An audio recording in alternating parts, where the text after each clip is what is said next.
Ok, bien, écoutez, bonsoir, bonsoir à tous et vraiment ravi d'être parmi vous à plusieurs titres. Déjà parce que ça nous permet de nous voir et nous revoir et faire même connaissance. Et puis surtout pour accueillir nos deux intervenants du jour. C'est vraiment avec beaucoup de gratitude que j'ouvre cette fresque conférence. Parce que, vous savez, la communauté des fresqueurs, c'est comme ça qu'on s'appelle. Vous pouvez aussi décliner ça en verbe du premier groupe, ça sera bientôt dans le Larousse. Et puis, il y a aussi ce terme de fresque-conférence qu'on va utiliser ce soir. Ça fait référence à notre énergie, à la communauté des fresqueurs qui est toujours d'améliorer et de progresser dans la connaissance du sujet et la connaissance par la science, par les faits. C'est comme ça qu'on introduit les ateliers de la fresque du climat.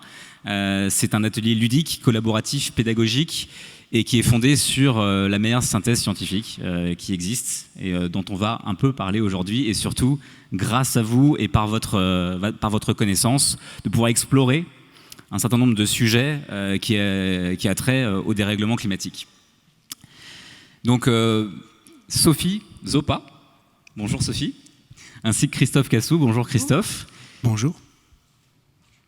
Ce que je vous propose, pour commencer, on a un petit peu préparé ensemble la séance, et ce que j'ai proposé à Christophe et Sophie, je trouve ça assez sympa, parce qu'on est entre nous, c'est une fresconf, c'est que Christophe présente Sophie, et que Sophie présente Christophe. Comme ça, moi, je travaille moins. Qu'est-ce qui commence ? Je veux bien débuter. Allez, commence. Par vous présenter Christophe. Donc Christophe Cassou, donc merci déjà de nous avoir invités, j'allais oublier. Donc Christophe Cassou est directeur de recherche au CNRS. Il travaille à la Météopole à Toulouse, où il travaille au sein d'un laboratoire qui s'appelle le CERFAX. Donc Christophe est climatologue. Ça peut paraître évident quand on est au GIEC, mais vous verrez que ce n'est pas forcément le cas. Donc il est climatologue, il travaille... Il a débuté sa carrière au JPL, qui est un laboratoire de la NASA en Californie, où il a travaillé sur El Niño, dans le Pacifique. Son métier principal, c'est d'être modélisateur du climat, donc avec des modèles de système Terre. Et il s'est ensuite spécialisé sur les variations climatiques qu'on observe d'une décennie à l'autre, donc il nous en parlera peut-être un peu plus longuement. Il est pour la première fois auteur principal du GIEC. Et il a également participé à des campagnes océanographiques, notamment dans l'océan Austral. Et il s'est beaucoup investi ces dernières années, depuis maintenant un bon petit moment, dans la sensibilisation du public au réchauffement climatique par de la vulgarisation. Et il est notamment cofondateur du Train du climat, que vous connaissez peut-être, qui a eu lieu et qui a fait beaucoup de sensibilisation en amont de la COP 21. Voilà, et donc là il est auteur du GIEC pour le chapitre qui porte sur l'attribution aux activités humaines du réchauffement climatique. Merci Sophie et bravo Christophe. Alors moi pour décrire Sophie, en fait la première fois que j'ai vu le nom de Sophie Zopa, c'était il y a à peu près une dizaine d'années, où j'étais en charge comme Sophie l'a dit, de produire pour le 5e rapport, pour un exercice d'intercomparaison de modèles, pour le 5e exercice d'intercomparaison de modèles qui va nourrir le 5e rapport. J'étais en charge de produire des prévisions décennales, c'est-à-dire des prévisions sur la prochaine décennie. Il y avait des noms de fichiers de ce programme informatique qui s'appelait Zopa, Zopapom, Zopa... Zopa Sulf, Zopa, voilà. Et c'est la première fois en fait que j'avais entendu le nom de Sophie, parce que Sophie est spécialiste donc des aérosols, des petites particules dans l'atmosphère, et Sophie avait produit les cartes d'aérosols que nous, à Toulouse, Centre de climat toulousain, on utilisait pour nos modèles. Depuis... On se retrouve auteur du prochain rapport du GIEC. Alors Sophie, elle n'est pas modélisatrice, elle est modélisatrice sur plutôt la chimie atmosphérique. C'est une spécialiste de la chimie atmosphérique. Je mets mes lunettes. Et donc elle s'intéresse essentiellement à la pollution, incluant l'évolution de l'ozone et des aérosols, donc en climat futur et également un petit peu en climat présent. Donc c'est une spécialiste de la qualité de l'air. faire simple. Et depuis aussi quelques années, Sophie s'intéresse à peut-être mettre en contexte les changements ou les mesures d'aérosols ou de particules qu'on fait aujourd'hui dans un contexte beaucoup plus large, le contexte des climats anciens.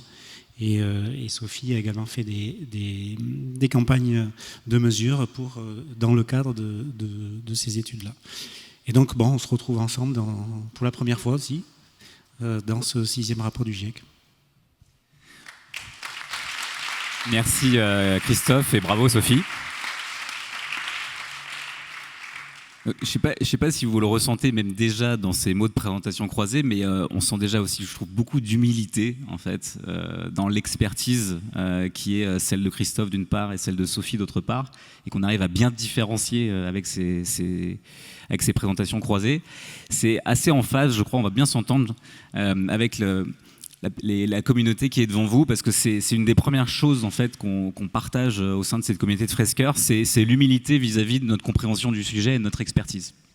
Et ça fait référence à une courbe qu'on connaît tous ici qui s'appelle l'effet Dunning-Kruger. Je ne sais pas si vous connaissez cette courbe, je ne sais pas si on peut la projeter, où en fait quand on fait une fresque, oups, on a l'impression d'en apprendre plein et de comprendre plein de choses. Et puis en fait, plus on va commencer à creuser la chose, plus on va comprendre qu'on ne comprend rien au sujet, tellement il est complexe.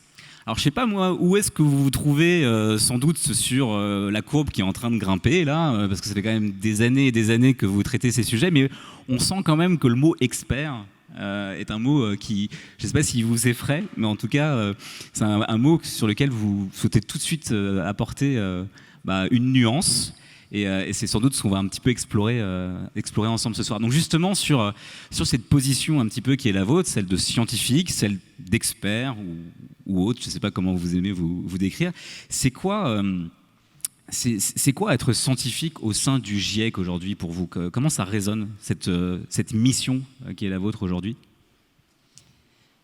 Alors je vais juste débuter. Effectivement, quand on est parmi les auteurs d'un des rapports du GIEC, on se retrouve au milieu d'autres de gens qui sont parfois des grands noms dont on a vu les publications. On est surtout avec des compétences qui sont extrêmement variées. Donc, je vous le disais, Christophe, il est vraiment climatologue. Moi, je fais de la chimie atmosphérique, qui est une discipline assez différente. On a des océanographes, des spécialistes de la cryosphère.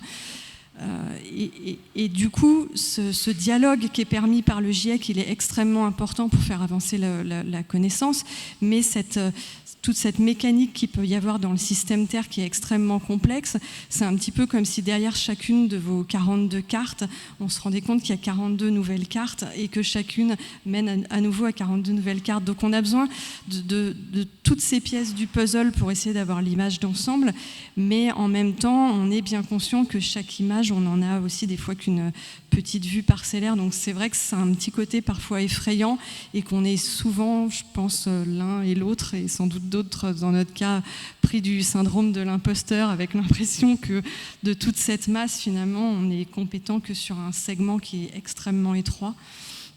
Donc c'est un petit côté un petit peu vertigineux, mais c'est intéressant parce que le GIEC nous oblige justement, par l'exercice aussi du résumé pour décideurs, à un moment donné à essayer d'avoir quelque chose d'un peu plus digeste et de sortir de notre petit segment. Donc voilà pour ce qui est de mon point de vue sur l'expertise. Moi, je partage vraiment le même point de vue que Sophie. En fait, c'est un peu, comment dire, c'est un peu impressionnant au tout début quand on est auteur du GIEC, parce qu'on se rend compte que on connaît qu'une toute petite partie du système climatique. On est expert, on va dire, sur certains thèmes qui correspondent à certains processus ou certains phénomènes du système climatique. Et on se rend compte de la diversité en fait, des connaissances qui sont nécessaires pour embrasser en fait, cette complexité du système qui est vraiment considérable.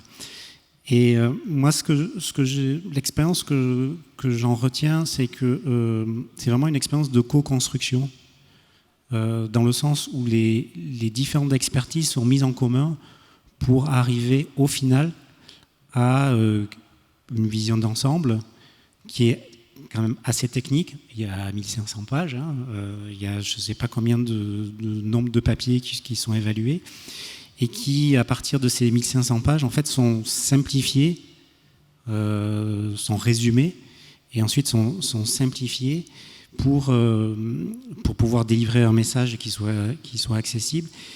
Et cette étape de l'expertise très fine à une expertise qui grandit et puis une simplification à la fin, je pense qu'elle est absolument essentielle et elle est très intéressante et elle procure aussi beaucoup d'humilité. Parce que même si on est autour du GIEC, on ne peut pas répondre à toutes les questions. Mais par contre, ce qu'on peut endosser, c'est l'expression, c'est l'analyse de la méthode scientifique, quel que soit son domaine d'expertise. On peut parler de la méthode scientifique et on peut parler de la rigueur scientifique.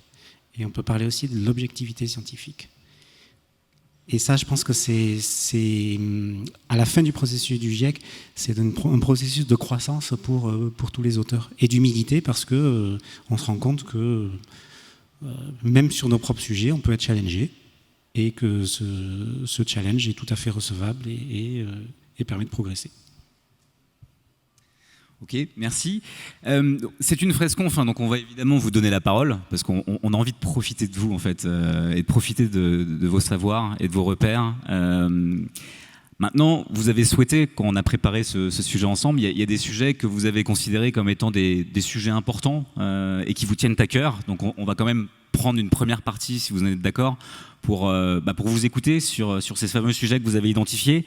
Je pense notamment, si vous êtes, on a dit qu'on ne les ferait pas forcément dans l'ordre ou dans le désordre.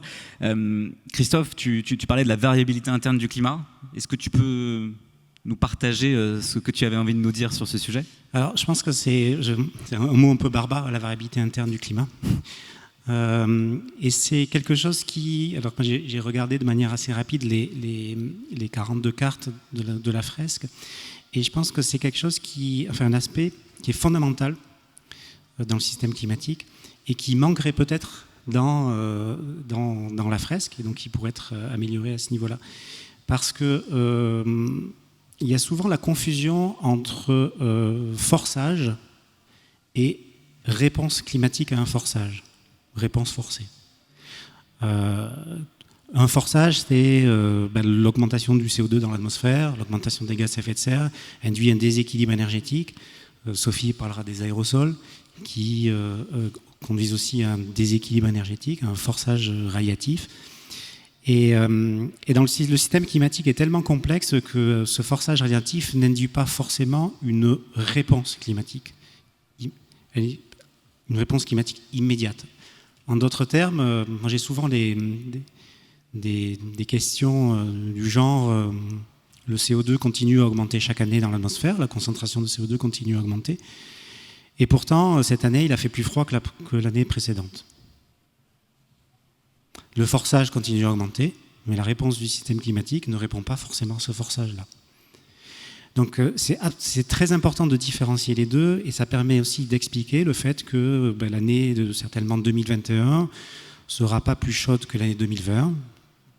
Vu les tendances actuelles, ça sera peut-être la 6e ou la 7e plus chaude, alors que l'on va battre la concentration de CO2 dans l'atmosphère, et qu'on va avoir un forçage radiatif qui sera le plus grand lié au forçage lié au gaz à effet de serre qui s'accumule dans l'atmosphère. Et le fait qu'il y ait ce mismatch ou ce hiatus, en fait, est associé à la variabilité interne. Donc la variabilité interne, c'est le système climatique, par ses propres processus, peut redistribuer de l'énergie entre ses différentes composantes. Atmosphère, océan, cryosphère, etc., etc. Donc ce n'est pas parce que le forçage augmente que la température augmente. Ce n'est pas parce que le forçage augmente que l'année N sera plus chaude que l'année N-1.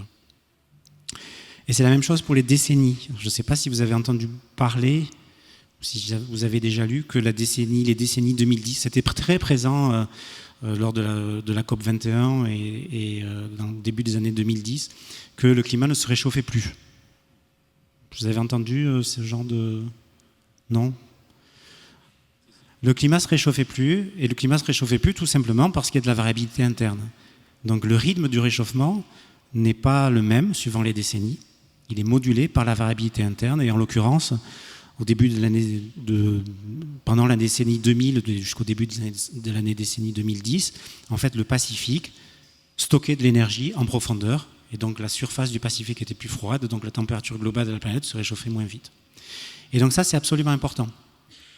Alors c'est absolument important pour comprendre les fluctuations du climat du passé, mais c'est absolument essentiel pour le futur. Parce que dans le futur, il va y avoir aussi de la variabilité interne. C'est-à-dire il va y avoir des moments où le climat va se réchauffer moins vite que d'autres. Et ce n'est pas pour autant que le réchauffement climatique ou l'importance des activités humaines sur le climat sera diminuée. C'est juste dû à la variabilité interne. Et, je conclue juste sur cet aspect-là, je pense que vous allez dans des entreprises, vous allez voir des élus, vous pouvez leur parler de changement climatique. Est-ce que vous leur dites que sur les 20 prochaines années, le climat sur l'Europe peut se refroidir? Non? Oui? Non? Non. Ben en fait, le climat sur l'Europe peut se refroidir dans les 20 prochaines années. Il peut se refroidir, pourquoi? Parce qu'il y a cette variabilité interne qui module le réchauffement climatique, et à l'échelle régionale, cette variabilité interne peut être forte et peut conduire à un refroidissement, j'ai peut-être un peu exagéré, mais en tout cas une absence de changement sur l'Europe dans les 20 prochaines années. À l'inverse, la variabilité interne peut accélérer le réchauffement. Donc en 20 ans, au lieu de réchauffer de 1 degré à peu près comme c'est prévu dû au forçage lié aux activités humaines, on peut prendre 2 degrés, 2 degrés et demi. Donc il y a cette modulation, et donc le message que je veux faire passer, c'est que c'est absolument important de donner la fourchette des changements possibles, parce que si vous êtes un élu, si vous devez prendre des décisions pour vous adapter, il faut être adapté à tous les possibles, et pas seulement à la réponse du système climatique au forçage par les activités humaines. Merci Christophe d'avoir partagé ça avec nous. Sophie, compte tenu de tes sujets de recherche, tu sais, je ne sais pas si tu le sais, mais sinon je te le dis, qu'ils font directement écho à un moment ultra fort de l'atelier, que les animateurs apprécient tous, qui est le lot 3. Il y a déjà pas mal de cartes qui ont été positionnées. Et là, on fait découvrir aux participants que les aérosols, ça refroidit le climat. On découvre une carte compliquée qui s'appelle le forçage radiatif, et puis on l'associe après au bilan énergétique. Alors souvent on dit parfois on peut enlever ces 3 cartes, franchement moi je suis pas ok avec ça. La complexité ça fait partie de l'exercice, mais alors qu'est-ce que tu peux nous dire de tes derniers sujets, de tes dernières années de recherche et de travaux collectifs sur ces fameux aérosols et sur la chimie de l'atmosphère? Merci. Donc oui, effectivement, ça rejoint aussi le pourquoi est-ce qu'il y a des chimistes de l'atmosphère au sein du GIEC et pas que des climatologues. Donc vous savez évidemment que le premier agent de forçage lié aux activités anthropiques, c'est évidemment le CO2. Il y a d'autres éléments qui vont jouer sur le bilan radiatif. Donc, en fait, tout l'intérêt, c'est aussi qu'ils ont souvent des sources communes également avec le CO2. Donc ces éléments, ça va être par exemple l'ozone ou le méthane, qui sont également des gaz à effet de serre et qui contribuent au réchauffement. Et puis vous avez des particules atmosphériques qui, pour certaines, vont avoir un impact réchauffant et pour d'autres un impact refroidissant.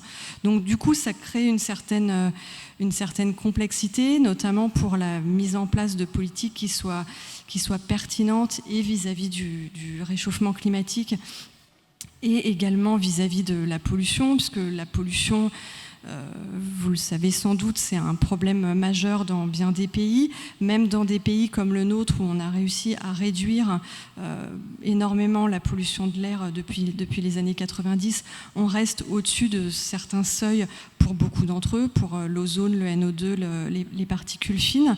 Et l'Organisation mondiale de la santé considère qu'en 2016, il y avait 91% de la population mondiale qui vivait dans des endroits où l'air n'était pas aux normes de qualité qui est préconisée par l'Organisation mondiale de la santé. Donc c'est un enjeu majeur de protéger les populations de cette mauvaise qualité de l'air. mais on a également cet enjeu de réchauffement climatique et d'autres problématiques. La qualité de l'air, non seulement ça atteint les humains, mais ça altère aussi la croissance de la végétation, et donc ça a aussi un impact sur les rendements des cultures et sur la production alimentaire.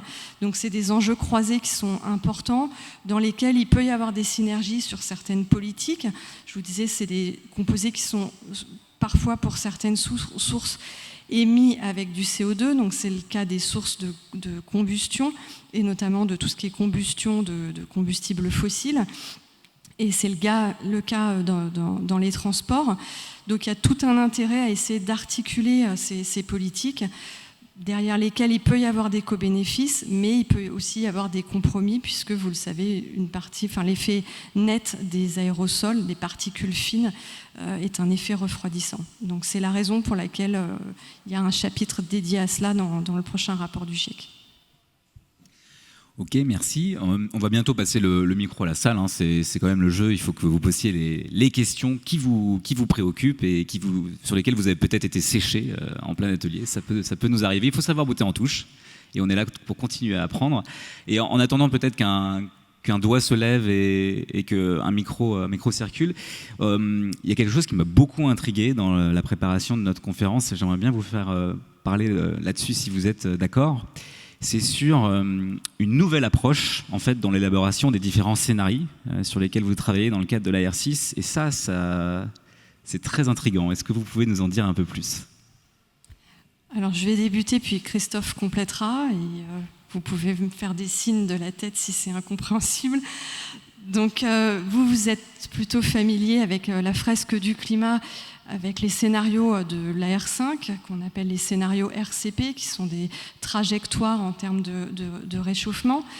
En fait, historiquement, avant ces scénarios, on avait bénéficié de scénarios qui s'appellent SRES, on les voit encore parfois dans la littérature, dans certaines études, qui étaient des scénarios qui avaient été produits dans les années 90 par le GIEC, qui étaient avec des hypothèses de population, d'économie. On faisait des projections futures et de ça, on pouvait déduire des trajectoires en concentration de CO2 et de gaz à effet de serre qui après étaient utilisés dans les modèles de climat. En pratique, ces scénarios qu'on a utilisés au début des années 2000 se sont rapidement avérés obsolètes parce que finalement les projections qu'on avait de croissance de la population étaient plus faibles que les hypothèses qui étaient dedans, et puis parce que le développement des pays en voie de développement est arrivé beaucoup plus vite que ce qui avait pu être prévu dans ces scénarios. Donc ils sont devenus obsolètes, il a fallu les remplacer, et en amont de la R5, il a été décidé de faire travailler séparément d'un côté les scientifiques du climat et les économistes et les gens qui travaillaient sur les trajectoires économiques d'émissions. Donc on avait des scénarios qui du coup étaient des scénarios en trajectoire en termes de forçage radiatif. Et nous pouvions travailler. Donc ces scénarios de forçage radiatif, on savait à quelle trajectoire de CO2 et de gaz à effet de serre ils pouvaient correspondre. Donc ça nous permettait, nous, côté climat, de travailler au lien émissions impact climatique, et côté économie, eux pouvaient travailler à des scénarios et des hypothèses qui étaient plausibles et compatibles avec ces trajectoires. Pour la R6, on est repassé à des scénarios qui sont basés sur des narratifs, donc des narratifs en termes de population, d'hypothèses technologiques, d'hypothèses aussi politiques mondiales, et ces narratifs vont conduire à différentes trajectoires. Donc on a 5, donc ces narratifs, ces scénarios, on appelle ça des scénarios SSP. Et les narratifs, il y a 5 grands narratifs, donc je vais vous les décrire un petit peu brièvement. Donc vous avez les scénarios de la famille SSP1, qui sont des scénarios de développement durable, dans lesquels il y a de la coopération internationale, et dans lesquels, parce qu'il y a de la coopération et qu'on est dans un cadre de développement durable, il va y avoir des défis d'adaptation qui vont être faibles, et des défis d'atténuation du réchauffement climatique qui vont être faibles. Après, on a les SSP2 qui sont sur l'évolution de tendance qui sont proches de l'actuel. Le SSP3, qui est un monde qui ne fait pas vraiment envie, où c'est assez fragmenté, où il y a beaucoup de compétition entre les pays. Il y a une croissance économique du coup qui est assez lente. Vous avez le SSP4, je ne vais pas rentrer dans les détails, et vous avez le SSP5, où là, il y a un développement rapide des pays en voie de développement, mais qui se fait sur la base de l'usage du fossil fuel.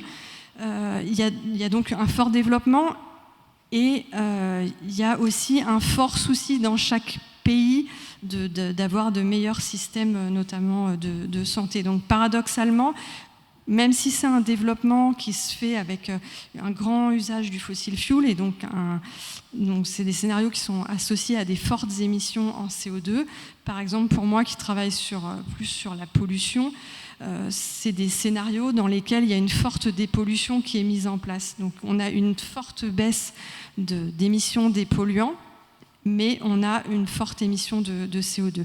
Donc ces grands narratifs, ils vont derrière conduire à des émissions de CO2 et autres gaz à effet de serre, et donc à un forçage radiatif. Et après, au sein de chacune de ces familles, on peut encore appliquer différents degrés d'atténuation, et donc même au sein de chaque famille, on va avoir différentes trajectoires en termes de forçage radiatif. Christophe, si tu veux compléter. Je pense que tu as été très, très, très clair, très détaillé dessus.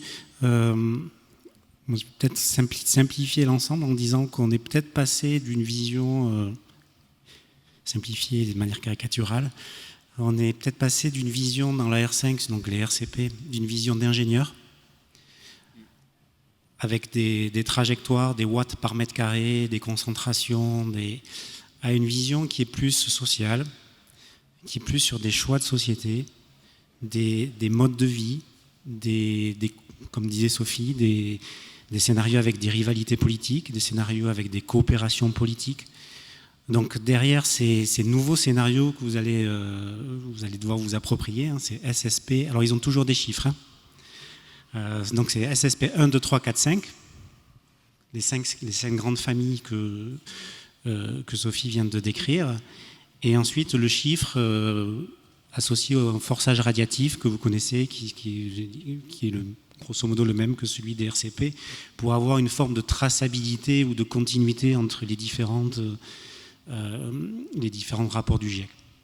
Mais ce qui est important, et le conseil que moi je donnerais, c'est d'abord de parler de la famille des SSP 1, 2, 3, 4, 5 avant de parler du forçage radiatif. Parce que dans chaque famille, il peut y avoir différents forçages radiatifs. Et sinon, le concept n'a pas été changé, donc, dans le sens où on utilise des différents scénarios pour estimer les réchauffements futurs. Et donc, vous allez toujours retrouver ces courbes avec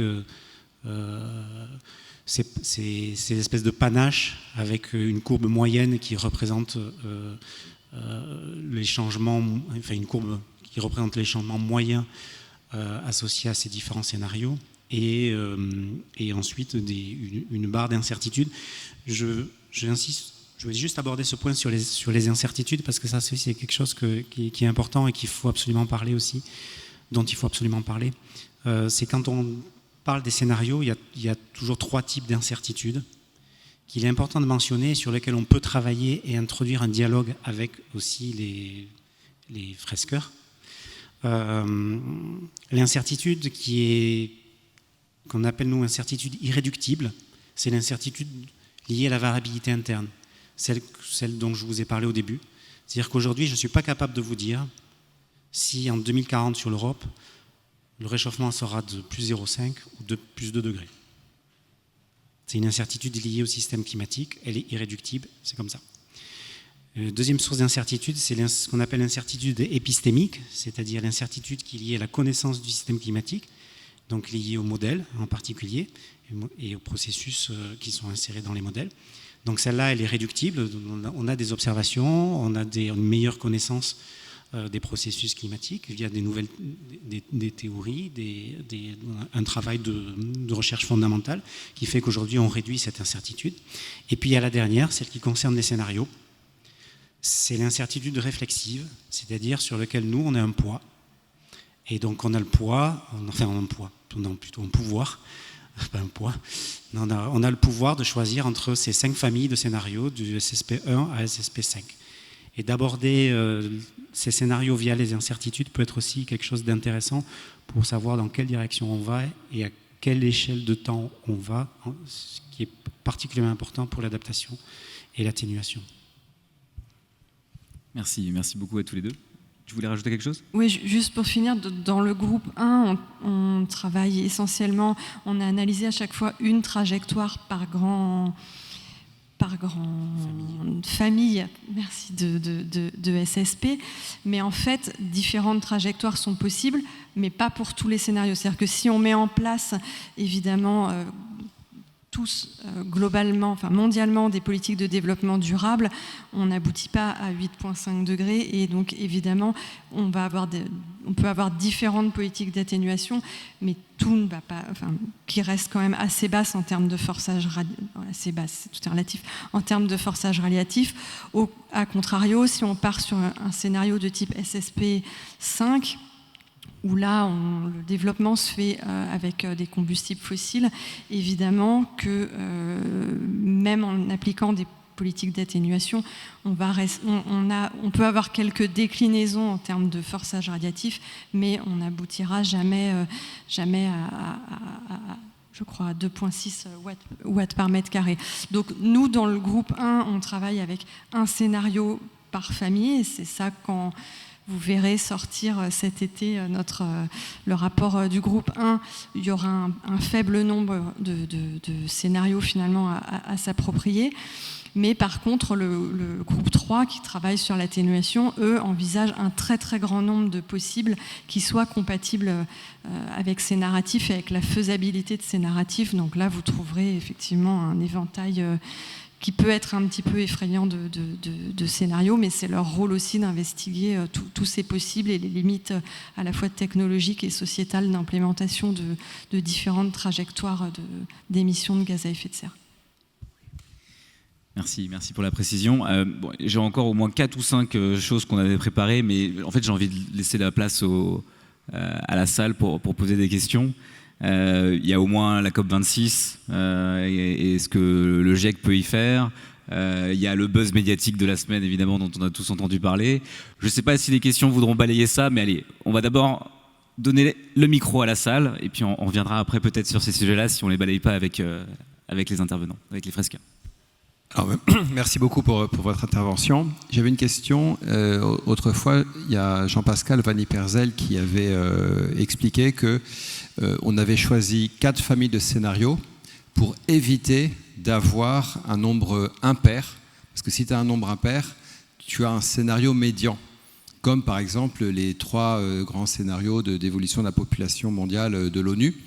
Et du coup, les gens qui font de la prospective se calent sur le scénario médian de l'ONU. Tout le monde fait ça, et dans tous les prospectivistes utilisent ce scénario-là comme si c'était une prédiction.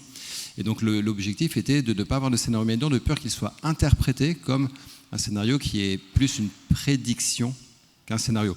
Et du coup là, vous êtes sur 5. Est-ce que vous êtes reposé cette question-là ou pas, ou en fait on s'en fiche ?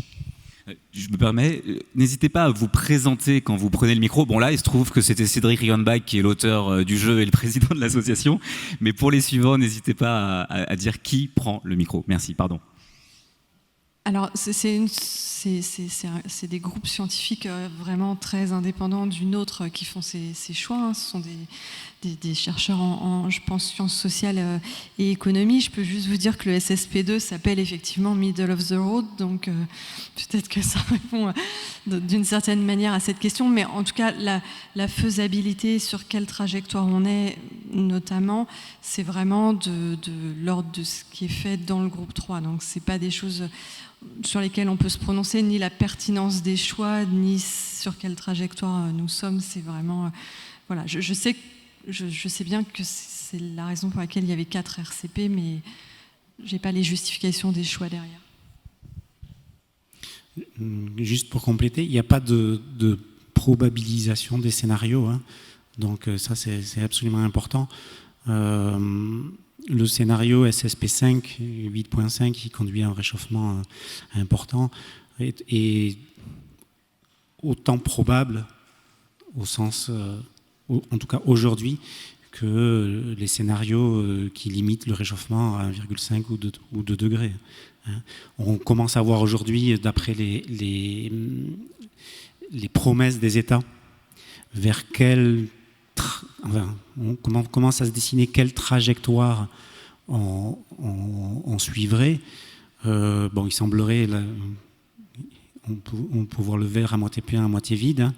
Il semblerait qu'on ait décroché du scénario ce que nous on appelle le scénario du laisser-faire, c'est-à-dire un scénario qui conduit sans politique climatique, qui conduit à des réchauffements qui sont extrêmement élevés et qui étaient ceux qu'on suivait il y a une quinzaine d'années à peu près. Il semblerait qu'on en décroche aujourd'hui et par contre, il semblerait qu'on soit encore loin d'un scénario 1,5 degré ou 2 degrés et que les promesses des États, et je rajouterai qu'il faut que les États tiennent leurs promesses, nous conduisent à un réchauffement aujourd'hui qui est de l'ordre de 3,5 degrés par rapport à l'ère pré-industrielle, ce qui est toujours notre référence, c'est-à-dire 1850, 1900. C'est toujours, juste pour ajouter sur ce point-là, c'est toujours aussi intéressant, c'est peut-être déconnecté là, mais c'est un peu de pédagogie pour les fresqueurs. C'est toujours intéressant de ramener ces scénarios, ces réchauffements moyens à quelque chose qui est très perceptible pour le public. C'est-à-dire qu'un réchauffement, quand je vous parle d'un réchauffement moyen de 3 degrés à l'échelle de la planète, c'est un réchauffement qui est plus fort sur la France. Enfin, il est plus fort sur les continents parce que les continents se réchauffent plus vite que les océans et que 75% ou plus du tiers de la planète est occupé par les océans. Donc c'est un peu plus fort sur la France. Et ça correspond à peu près à, si on fait une analogie, c'est toujours intéressant de raisonner en analogie, à un été sur 2 comme la canicule de 2003. 3 degrés, c'est ça. C'est toujours intéressant de ramener ces degrés de réchauffement moyen à quelque chose qui est perceptible. Si on prend par exemple le niveau de la mer, parce que c'est aussi très important, on peut associer un réchauffement à un certain niveau de la mer. On peut prendre des événements impactants comme la tempête Xynthia par exemple, qui est un événement impactant en termes de surcote et d'effets marins. Les canicules pour la chaleur, pour la température, la vague de chaleur de 2003 pour la température et Xynthia pour le niveau de la mer. On voit que des temps de retour, parce que ça aussi ça parle, hein, les temps de retour d'une tempête Xynthia qui est de l'ordre de 200, 250 ans, 300 ans, pour une hausse du niveau de la mer qui est de l'ordre de 50, 60 cm, qui correspond grosso modo à 3 degrés, on a des temps de retour qui deviennent plutôt du 40 ans. Ça, c'est aussi intéressant. Et si on a une hausse du niveau de la mer du 1 degré, une hausse du niveau de la mer de 1 mètre, on a un temps de retour qui est d'une année sur 2. Voilà, juste un peu de pédagogie ici. Toujours intéressant de ramener à quelque chose qui est perceptible par ce qu'on vit au quotidien, quoi. Est-ce qu'il y a une autre question dans la salle? Oui.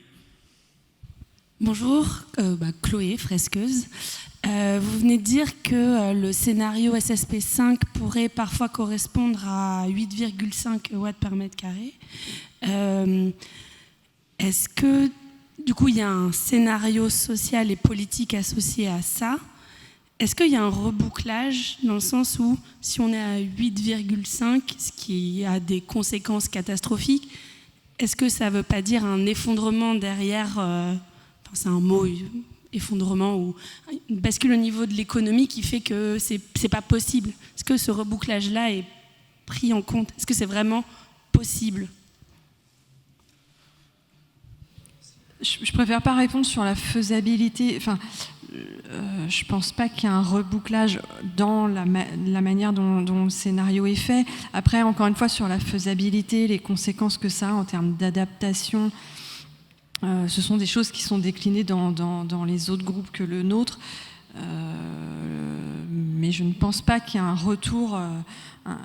Il n'y a pas de rétroaction, me semble-t-il, entre c'est inclus dans le narratif qu'on est dans une trajectoire haute. Après, il y a des déclinaisons du SSP5, c'est-à-dire que le SSP5, la baseline, quand on le fait, c'est d'aboutir à 8.5, mais ensuite il y a des déclinaisons du SSP5 dans lesquelles on implémente des politiques d'atténuation.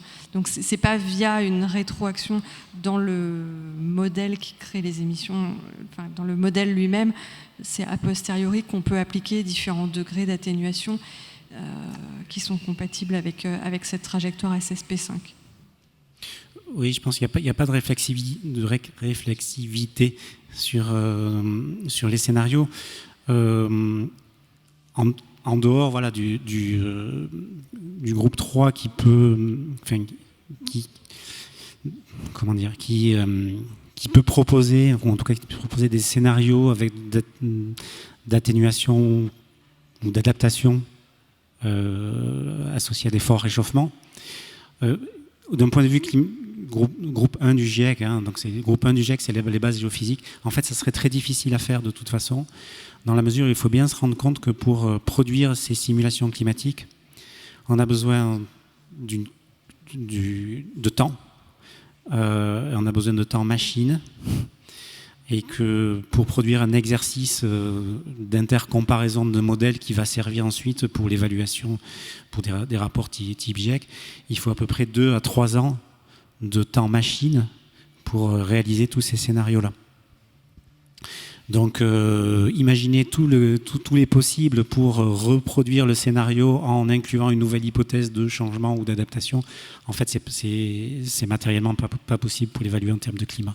Mais par contre, je ne suis pas spécialiste et à vérifier ce que je vais vous dire, mais il me semble que ça se fait avec des modèles simplifiés, des modèles de climat simplifiés, qui gèrent juste l'équilibre énergétique, qui gèrent la température globale, qui gèrent ce genre de choses. Là, oui, mais pas en termes d'évaluation claire, précise des impacts, quoi. Et après, nous, on a besoin aussi de scénarios qui soient hauts, tout comme de scénarios qui soient bas, pour investiguer l'ensemble des possibles dans les trajectoires futures. Donc c'est pour ça que même des scénarios, même si on peut se dire finalement il y a déjà des politiques climatiques qui sont mises en place, donc pourquoi continuer à raisonner sur des scénarios hauts ? Je pense que dans le groupe 1, on n'est pas trop à raisonner, il n'y a pas d'intérêt à raisonner qu'au milieu du chemin, mais il y a bien un intérêt à couvrir l'ensemble des possibles aussi, parce qu'en termes d'adaptation, il y a un enjeu derrière à dire attention, si on ne fait rien, voilà jusqu'où on peut aller. Mais après, la probabilité, effectivement, on peut se dire qu'un monde à 8.5, il y a forcément une sorte de rétroaction sociétale où, comme ça n'est pas acceptable à un moment donné, s'il n'est pas trop tard, on met le pied sur le frein. Ça, c'est vraiment le groupe 3 qui regarde la faisabilité et qui, à l'issue de son rapport, peut indiquer ce qui est faisable et ce qui est acceptable ou pas du point de vue sociétal. Mais nous, vraiment, on a besoin d'avoir la gamme de tous les possibles pour regarder vraiment, pour bien être exhaustif sur les effets, et après, pour le groupe 2, sur les impacts. Je peux juste vraiment insister sur ce que dit Sophie. On a des scénarios de référence, donc on a fait un scénario, en termes de climat, on a évalué les risques associés à cette trajectoire du scénario du SSP5 avec un forçage radiatif 8.5 pour faire une traçabilité avec le RCP 8.5. On insiste sur le fait qu'il peut y avoir des surprises climatiques, dans le sens où pour une plus faible concentration de CO2 dans l'atmosphère, on pourrait avoir des niveaux de réchauffement qui soient plus élevés. Parce qu'on a une incertitude sur ce qu'on appelle la sensibilité climatique, c'est-à-dire le niveau de réchauffement en fonction de la concentration de CO2 dans l'atmosphère. On a une incertitude sur les processus. Il y a des processus qu'on appelle des rétroactions positives qui peuvent se mettre en route et qui peuvent en fait conduire à des niveaux de réchauffement alors qu'on émet moins de CO2 dans l'atmosphère. Et donc ces scénarios-là, ils nous servent à évaluer en fait les risques associés à des forts niveaux de réchauffement. Merci de l'ensemble de ces précisions fort utiles. On va avoir du boulot pour comprendre tous ces nouveaux scénarios. Qui est-ce qui veut prendre le micro et poser une question? Alors, je vais identifier 3 questions ici, puis là, puis là. On verra après. Je te fais confiance, Pierre, pour me faire des petits signes pour me dire qu'on arrive sur les dernières 10 minutes, par exemple, pour conclure. Merci. Bonjour Clément. J'ai 2 questions. La première, c'est, donc merci pour votre travail, pour votre intervention. Où est-ce que vous trouvez votre motivation quand depuis 30 ans, le travail du GIEC n'a pas fait infléchir la courbe des émissions? Vous et surtout vos collègues qui peut-être ont contribué au précédent rapport, où est-ce que, sincèrement, et je pense que c'est quelque chose qui peut parler aux fresqueurs qui fresquent pour parfois avoir l'impression que ça n'a pas un impact direct. Donc, comment vous nourrissez votre envie, votre passion dans ce combat? L'autre question, c'est quand on joue à la fresque, on fait jouer les gens à la fresque, on est fasciné souvent par l'impact que ça a et on s'interroge sur le format que choisit le GIEC, qui est un rapport aujourd'hui encore difficilement digeste pour la grande partie de la population. Et je m'interrogeais si sur ce rapport-là, le 6e, il y avait une réflexion sur la forme qui était menée. Est-ce que vous comptez engager des youtubeurs pour faire des vidéos de vulgarisation ou autre format infiniment plus original que celui-là qui n'a pas marché depuis 3 ans en France?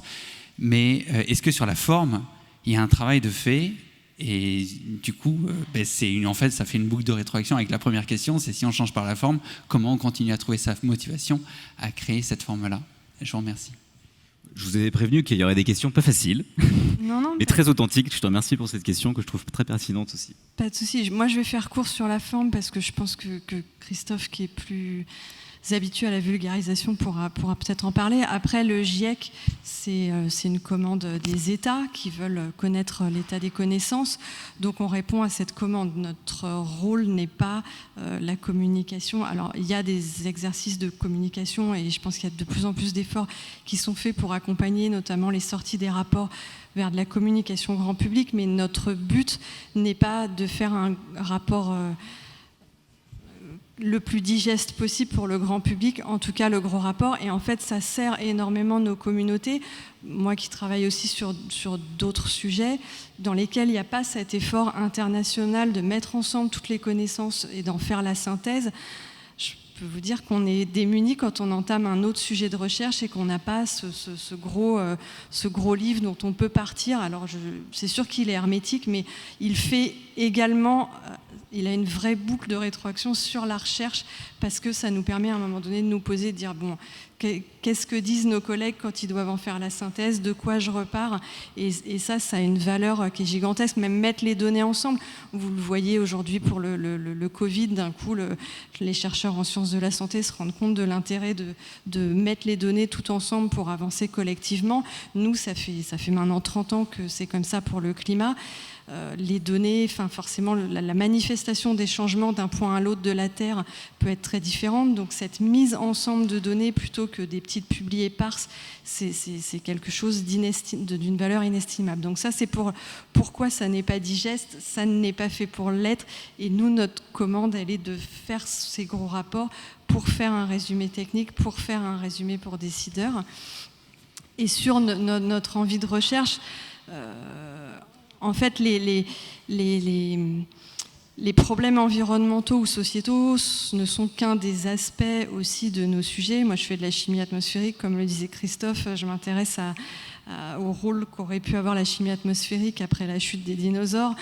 Ça n'a pas d'impact sociétal, ça m'intéresse. Je trouve que la chimie atmosphérique est une discipline que j'adore. Il n'y a pas que les enjeux sociétaux qui sont notre moteur. Fort heureusement, des fois, ça nous fait du bien aussi de décompresser sur des sujets qui n'ont absolument pas d'impact sociétal. Et donc, je pense que c'est ça notre moteur.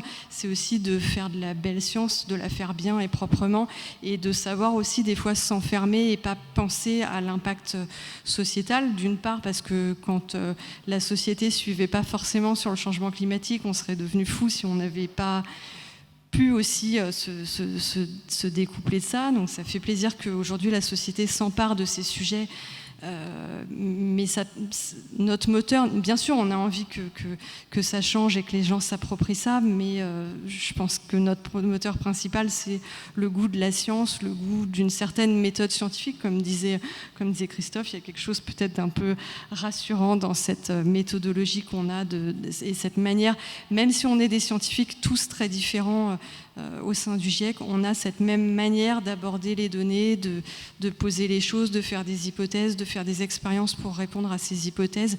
Et c'est d'abord et avant tout ça, je pense, qu'on aime, qu'on participe ou pas au GIEC.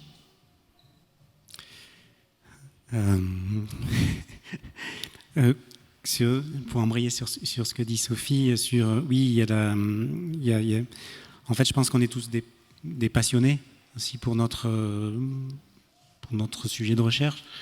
On est des passionnés pour aussi le partager avec des étudiants, mais aussi peut-être partager aussi avec la société civile.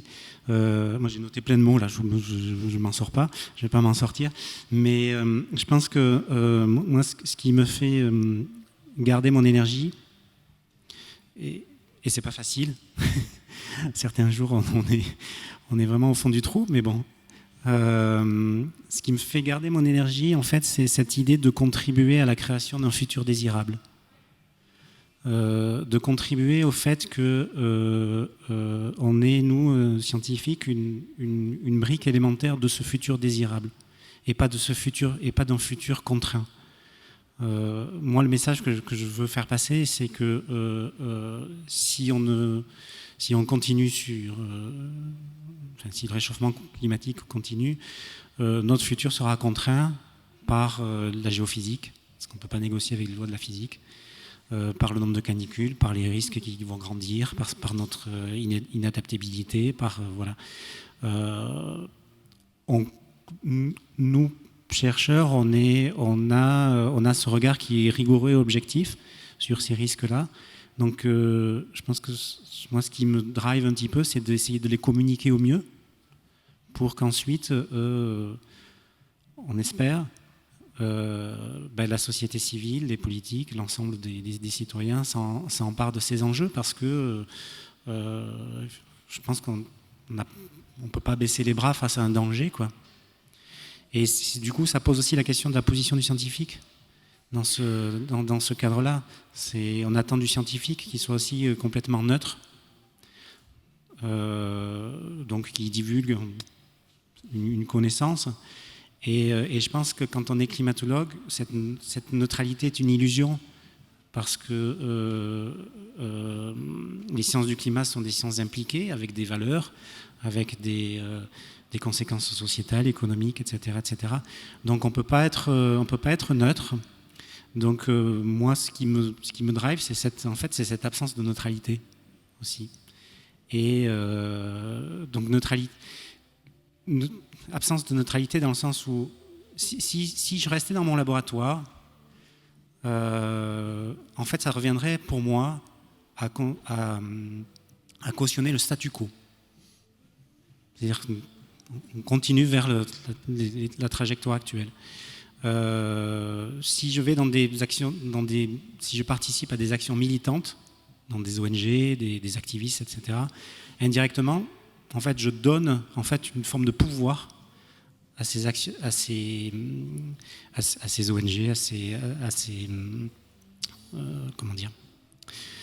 ces entités sociétales, quoi. Et je leur donne le pouvoir, et je veux leur donner un pouvoir qui soit le plus juste possible, le plus objectif possible. C'est pas la peine de parler d'un réchauffement à 10 degrés. Hein. Donc, d'être alarmiste. On parle d'un réchauffement à 2 degrés déjà, ça suffit. Et on dit ce que ça implique. Et ensuite, je passe le relais, en fait, à la société civile. Parce que si aujourd'hui on parle du climat, c'est pas à cause des rapports du GIEC. Hein. Ils ont contribué. Mais c'est surtout aussi parce que la société civile s'est emparée de ces rapports du GIEC. Et donc ça, je pense que c'est important. Et si je vais donner aussi des conférences dans des sociétés ou des entreprises ou qui émettent beaucoup de gaz à effet de serre, en fait, je veux leur montrer qu'ils nous amènent dans le mur. Et donc, en fait, je les combats de manière indirecte. Mais je les combats par la science. Je les combats par le fait que ce que je montre est non négociable. Le climat est non négociable. Les watts par mètre carré sont non négociables. Ce sont les lois de la physique. Donc voilà, c'est tout ça moi qui me drive et qui fait que je sors de mon laboratoire et que je suis, on va dire, moins déprimé. Parce que aussi, je suis souvent long, je parle trop, mais ce qui me nourrit, c'est de voir la jeunesse. La jeunesse qui s'empare de ces sujets-là. Et c'est absolument essentiel, parce que là, on parle plus... Il y a, dans les années 90, au début des rapports du GIEC, on parlait de 2070, 2100, ça paraissait très loin. Là, on parle de 2020, 2030, enfin 2020 non, mais on parle de 2020 aujourd'hui, mais on voit dans les observations ce qui nous tombe dessus. Mais on parle de 2040, 2050, c'est-à-dire dans 30 ans, quoi. Donc c'est vraiment demain. Et de voir la jeunesse qui s'empare de ces dossiers, de ces sujets-là, pour moi, c'est très gratifiant, c'est très nourrissant, et c'est quelque chose que je vais continuer à faire parce que c'est vraiment le passage de relais, et c'est pour eux.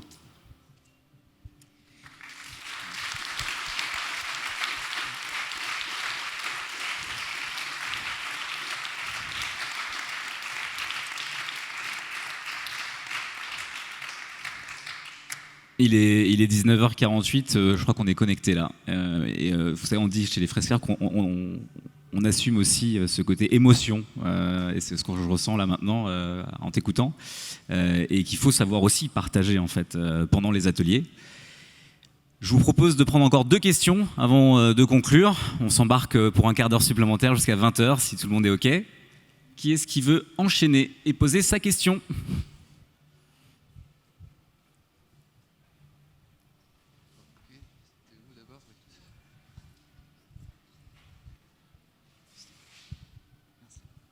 Bonjour, moi je m'appelle Julien, je suis fresqueur aussi. Salut Antoine.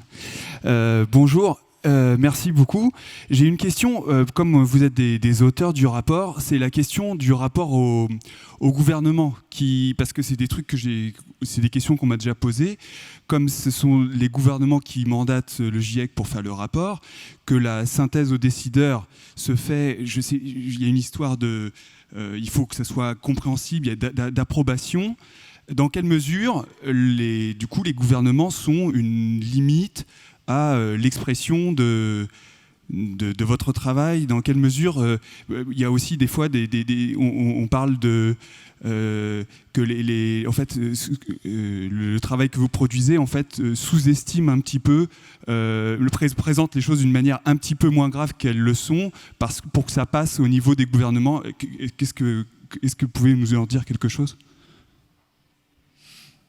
Alors, je vais être brève et Christophe complétera. Déjà, on en est, l'un comme l'autre, c'est notre première expérience dans l'IPCC. Donc, du coup, on découvre aussi tout ce dialogue avec les délégués des gouvernements, puisqu'on est tous les deux aussi auteurs du résumé pour décideurs. Je dirais pas qu'on s'auto-censure, enfin on ne minimise pas, c'est vraiment, on part des points qui sont les résumés de chacun des chapitres, et c'est ça la base vraiment du résumé pour décideurs. Il n'y a rien que vous trouvez dans un chapitre qui se trouve minimisé dans le résumé pour décideurs, où ça c'est absolument pas le cas.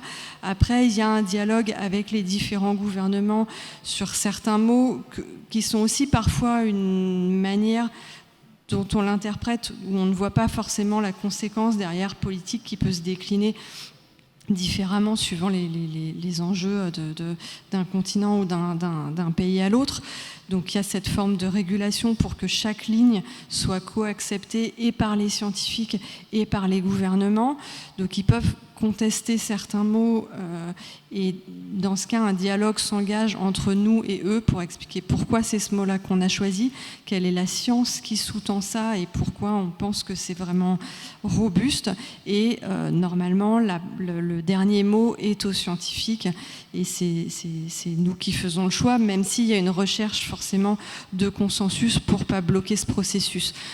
Après, pour le reste, je peux difficilement en dire plus puisque je l'ai pas encore vécu. On en est à digérer les 3000 commentaires que l'on a reçus pour produire une version plus acceptable pour les gouvernements dans 3 semaines. Donc après, mais en tout cas, à aucun moment on minimise les effets pour faire plaisir au gouvernement, ni en amont, ni pendant en séance. C'est juste que chaque fois qu'on utilise un terme, une valeur ou un terme en termes de niveau de confiance, il faut que ça soit sur des bases qui soient vraiment robustes et qui soient supportées dans chacun des chapitres. Donc s'il y a une petite incohérence, une envolée lyrique où d'un coup on va trop loin, c'est le rôle aussi des gouvernements de nous rappeler à l'ordre sur le fait que peut-être il y a un emballement dans un sens comme dans l'autre. C'est-à-dire que dès qu'il y a une inconsistance, elle nous est soulignée, signalée, et c'est à nous d'aller vérifier que tout est bien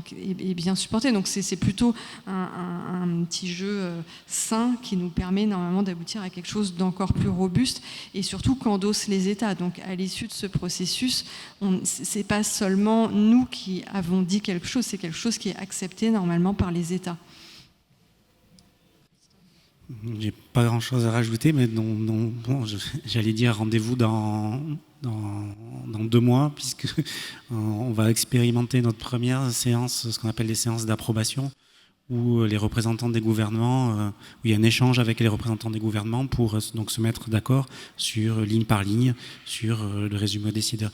On n'a jamais participé à cet exercice-là, mais vraiment le résumé aux décideurs, en fait, si vous le regardez bien, à chaque fin de phrase, vous avez une référence, et cette référence, elle est liée à des lignes ou des sections dans les différents chapitres. C'est-à-dire que la science est robuste dans le sens où elle est traçable. Tout est traçable. Donc en fait, on peut pas jouer avec les chiffres, et les chiffres sont les chiffres. Donc après, c'est des questions de formulation, c'est des questions d'incohérence aussi, parce que quand on est à peu près 80, c'est ça, 80 auteurs du résumé aux décideurs, qu'on écrit en distanciel parce que c'est compliqué en ce moment, il y a des incohérences qui peuvent rester, il y a des imprécisions qui sont présentes, et les commentaires des gouvernements nous aident aussi à rendre ce résumé plus juste, mais ils ne minimisent pas la portée des conclusions. C'est important, ça. Merci, on va prendre une dernière question. S'il y en a une. Sinon, j'en profite, j'en ai plein.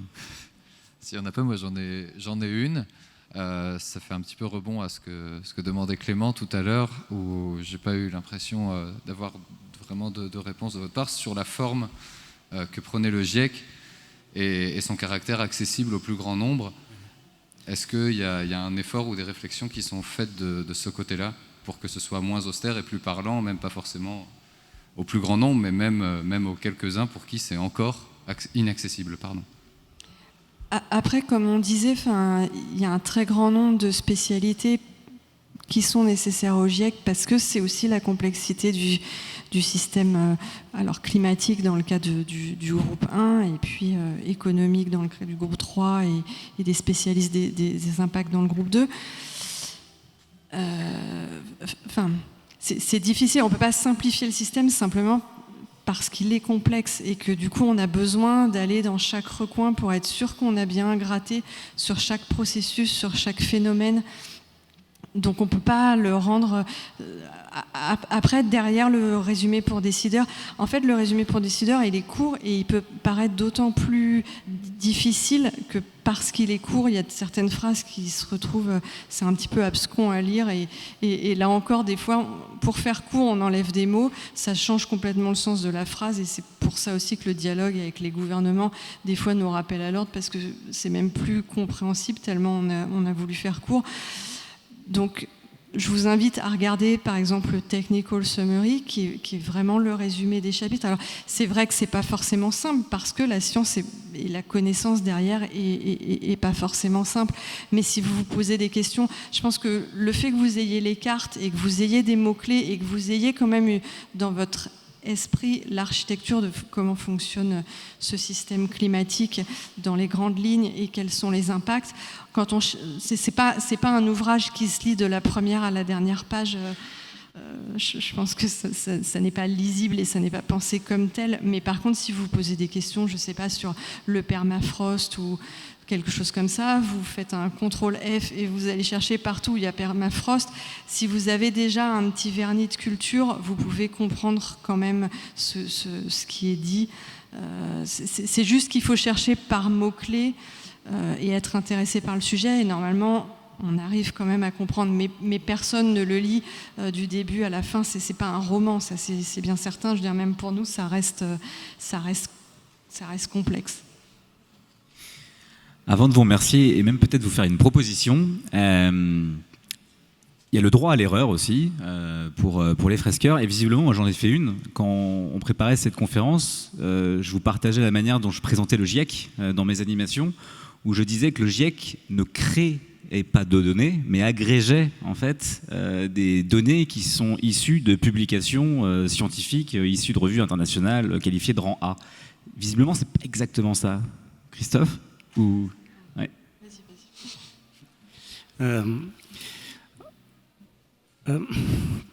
En fait, il y a une espèce de guideline, enfin, je ne sais pas comment dire, de méthode en fait à suivre quand on écrit le rapport du GIEC. La première étape, c'est de faire de l'évaluation de la littérature scientifique, la littérature reviewée par les pairs. Et à partir pour répondre à une problématique donnée, c'est-à-dire que je ne sais pas, quelle est la part des activités humaines dans le réchauffement observé. Voilà, ça peut être cette question-là. Donc on évalue tous les papiers, le plus de papiers possible qui traitent de ce thème-là. Si ensuite on arrive à montrer qu'on a assez d'observations, que les modèles les théories sont présentes, que on a une certaine, on a des outils, on appelle ça des évidences, des preuves. Voilà, on a différentes preuves qui viennent des observations, de la connaissance, de la théorie. On passe à une deuxième étape, qui est d'établir en fait une conclusion sur laquelle on donne un niveau de confiance. Suivant la littérature, est-ce qu'on a confiance? Est-ce qu'on a une grande confiance, une confiance moyenne ou une faible confiance dans le fait que l'homme, par exemple, joue sur le climat? Si on a une forte confiance, on passe à une troisième étape qui est une quantification. Combien l'homme a joué sur le climat? Donc tout ça, c'est très très codifié. Et au final, pour rendre les choses, vu qu'on fait une synthèse et qu'on produit en fait aussi des figures, pour la création de figures, on utilise, en fait, on crée nous-mêmes nos figures qui sont l'agrégat en fait de données qui viennent d'un ensemble de centres. C'est pas des morceaux de publications que l'on prend, mais on réutilise les données de toutes ces publications-là pour en faire une figure synthétique et auquel on attribue un niveau de confiance qui correspond à l'évaluation de l'ensemble de la littérature. Donc c'est dans ce sens-là aussi où il y a une création de données, parce qu'en fait la création de données, c'est la compilation de données existantes. Merci pour la subtilité et m'avoir fait grimper un petit peu sur la courbe de Dunning-Kruger. Est-ce que Sophie, est-ce que tu peux réagir au buzz médiatique de la semaine? Parce qu'on a quand même beaucoup entendu parler de cette fuite. Est-ce que c'était le rapport du GIEC? Est-ce que c'était autre chose? Voilà. Quel est ton point de vue éclairé, s'il te plaît, sur le sujet? Alors ça va pas trop retarder votre dîner, puisque je vais pas m'étendre énormément sur le sujet, puisque comme on vous l'a dit, donc le GIEC, c'est un gros travail on épluche des milliers d'articles. On écrit des drafts, donc des brouillons qui sont relus à la fois en interne, en externe. On reçoit des milliers de commentaires auxquels on doit répondre. Tout ça, ça contribue à faire aboutir des rapports solides. Ça fait partie de notre processus interne, de nous échanger nos brouillons et de travailler dessus. Et du coup, il faut nous laisser aussi ces étapes nécessaires qui nous permettent de faire avancer et à la fin délivrer un rapport qu'on pense solide. Donc on n'a pas de raison particulière d'aller discuter un rapport qui est encore à l'état de brouillon, même si le mot en français est un petit peu négatif. Voilà, c'est important de respecter ce processus du GIEC. Ça peut vous paraître long, parce que nous, on a été sélectionnés en tant qu'auteur. Je pense la première fois qu'on a envoyé notre CV, ça devait être fin 2017. On a été sélectionnés en 2018. Et finalement, il y a un petit décalage à cause de la Covid et le rapport sera délivré en août 2021, donc 3 ans plus tard. Ça peut paraître long, ça passe en même temps très vite. C'est un travail vraiment très, très intense. Et voilà, il faut nous laisser ce temps nécessaire et il ne faut pas commenter les rapports qui sont à l'état de brouillon. Vous n'aimeriez pas qu'on fouille dans vos brouillons de rapports, et ben, faites la même chose pour les rapports du GIEC. Voilà. Par contre, vous pouvez relire le rapport 1.5 si vous ne l'avez pas encore lu. Il est toujours disponible, toujours d'actualité.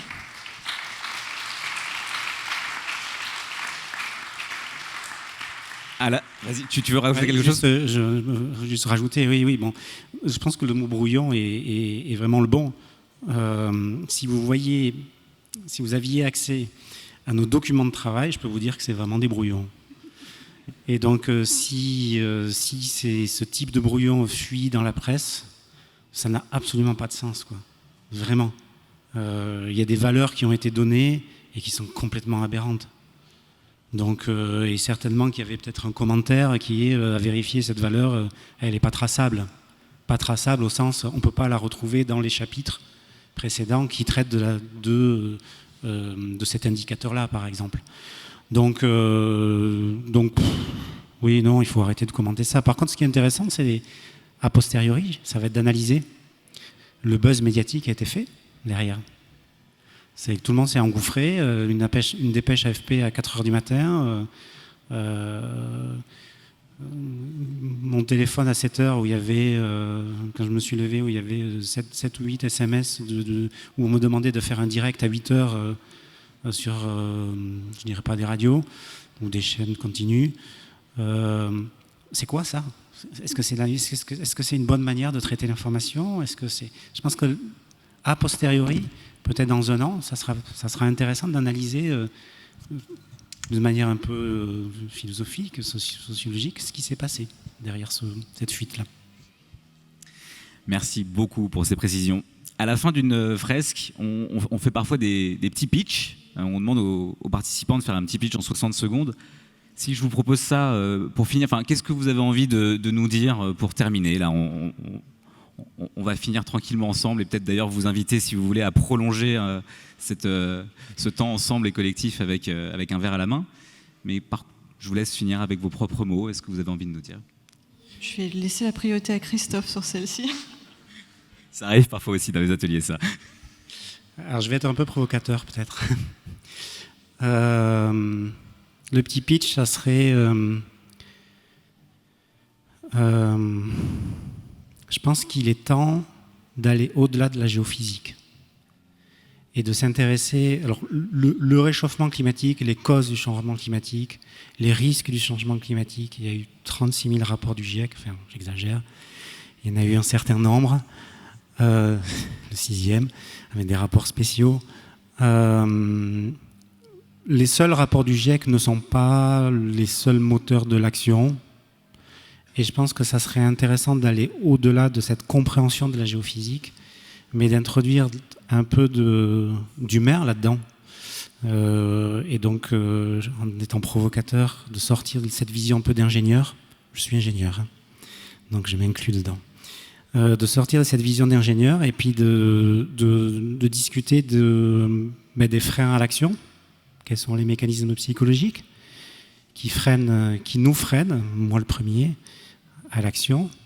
Il y a plein de publications scientifiques aujourd'hui de psychologues qui sont très intéressantes, où chacun peut se retrouver sur ces freins à l'action, chacun de manière individuelle, de manière collective dans des entreprises, au niveau des États aussi. Et je pense que ça serait intéressant de travailler sur ça parce que c'est un moyen que moi j'ai commencé à expérimenter qui est absolument génial pour susciter le dialogue et surtout déculpabiliser et ne pas perdre espoir. Et ça, je pense que c'est le message essentiel, c'est que géophysiquement, tout n'est pas perdu. Et si on arrive à comprendre les freins qui conduisent à l'action à tous les niveaux, je pense que là, on serait sur la bonne voie. Bravo, merci. Moi, je vais finir en rebouclant sur le GIEC et en vous donnant quelques devoirs à faire. Et aussi pour reboucler sur la question de l'accessibilité des rapports, je vous invite vraiment à la sortie des rapports à lire, non pas forcément, enfin il y a bien sûr le résumé pour décideurs, mais le premier chapitre de chacun des rapports qui en fait est à chaque fois une mise en contexte du contenu. Pourquoi est-ce que c'est ces points-là qu'on aborde? Qu'est-ce qu'il y a de nouveau éventuellement par rapport au rapport précédent? Quel est le contexte politique? Dans le rapport du groupe 3, il y a des discussions sur aussi l'évolution de la société et la plus grande volonté partout dans le monde d'aller vers des politiques climatiques, l'appropriation sociétale, les freins psychologiques, toutes ces choses qui sont... Et elles sont expliquées d'une manière qui est moins... Enfin voilà, c'est une introduction au rapport qui peut se lire en tant que tel et qui est vraiment très très intéressant. Dans notre rapport, il y a aussi finalement depuis quand est-ce qu'on a des données, tout un tas d'informations qui sont vraiment très très bien. Donc le premier chapitre de chacun des rapports, et puis aussi j'ai découvert ça hier avant de venir, j'ai recherché dans le rapport de l'AR5 à la fin il y a un fact sheet. Enfin, il y a des fact sheets sur le nombre de reviews, le nombre de participants, tous ces petits éléments aussi qui sont un petit peu marrants finalement sur comment ça se construit ces rapports. Donc c'est juste une feuille avec quelques grands chiffres du nombre de commentaires. On a un nombre de commentaires qui, je crois qu'on a eu un tiers de commentaires de plus que les fois précédentes. Il y a un nombre de publications qui explose, donc voilà, ça rend notre travail assez difficile, mais ça donne un peu de concret sur le travail qu'il y a derrière. Mais donc, en tout cas, je vous invite à lire ces premiers chapitres de chacun des rapports, aussi du rapport, des rapports spéciaux, qui sont vraiment très très intéressants. Et là, pour le coup, je pense abordable. Voilà, c'est pas de la science qui fait mal à la tête, c'est juste très intéressant. Voilà.